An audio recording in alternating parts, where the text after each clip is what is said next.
प्यारे दोस्तों, हमारी आज की कहानी एक भिखारी के बारे में है। जीवन में खुशियाँ तो सभी चाहते हैं, सब उसको अपने भीतर खोजें तो वो मिल भी जाएं, परंतु इंसान अपने बाहर खुशियों को ढूंढता रहता है। जो खुशियों की खोज अपने भीतर करता है, उसे फिर दुनिया में कहीं और खुशियाँ ढूंढनी नहीं पड़ती।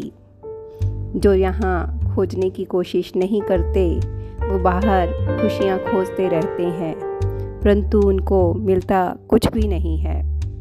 एक बार एक भिखारी था। वह जिंदगी भर एक ही जगह पर बैठकर भीख मांगता रहता था। उसकी ख्वाहिश थी कि वह भी बहुत धनवान बने, इसलिए वह दिन में ही नहीं, रात को भी भीख मांगता था। जो कुछ उसे भीख में मिलता, वह उसको खर्च करने की बजाय जोड़ता रहता था। अपनी ख्वाहिश को पूरा करने के लिए उसे दिन रात भरपूर कोशिश की, लेकिन वह कभी धनवान नहीं बन पाया।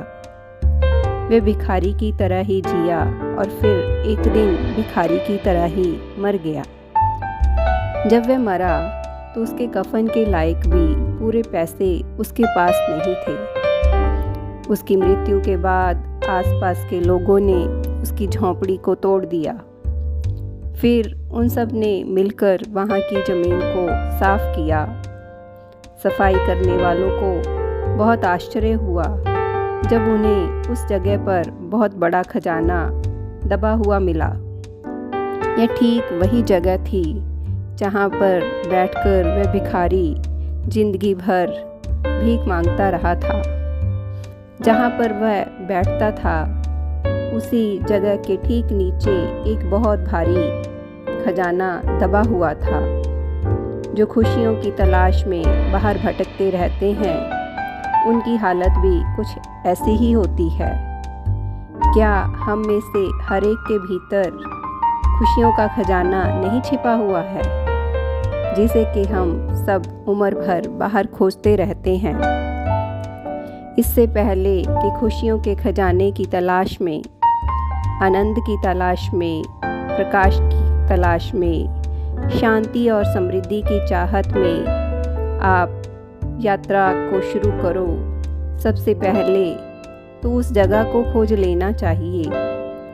वहीं पर खोद लेना चाहिए जहां तुम खड़े हो, क्योंकि बड़े से बड़े खोजियों ने भी, यात्रियों ने भी सारी दुनिया में सारी उम्र भटकने के बाद अंत में अपने अंदर ही खुशियों के खजाने को पाया है। इसलिए खुशियाँ कहीं बाहर नहीं हैं। खुशियों की बाहर खोज करना भी व्यर्थ है। अंतर्मुखी होकर ही इस खुशियों के खजाने को पाया जा सकता है।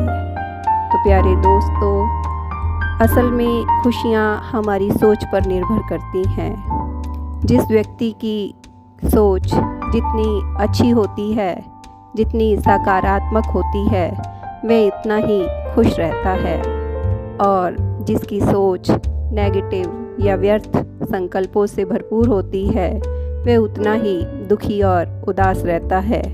तो अपनी सोच को बदलिए और खुश रहिए। आपको हमारी आज की कहानी कैसी लगी, हमें कमेंट करके अवश्य बताइए। हमारे चैनल को सब्सक्राइब करें, कहानी को लाइक करें, शेयर करें। धन्यवाद। खुश रहें।